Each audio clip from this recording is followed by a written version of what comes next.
حدیث نمبر 5181۔ حضرت کعب بن مالک رضی اللہ عنہ بیان کرتے ہیں کہ رسول اکرم صلی اللہ علیہ وسلم اپنی 3 انگلیوں سے کھاتے تھے اور کھانے سے فارغ ہونے کے بعد ان کو چاٹتے تھے۔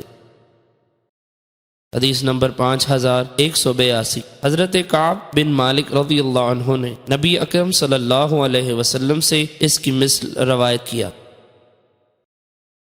حدیث نمبر 5183۔ حضرت جابر رضی اللہ عنہ سے مروی ہے کہ نبی اکرم صلی اللہ علیہ وسلم نے انگلیاں اور پیالہ چاٹنے کا حکم دیا اور فرمایا، تمہیں معلوم نہیں اس کے کس حصے میں برکت ہے۔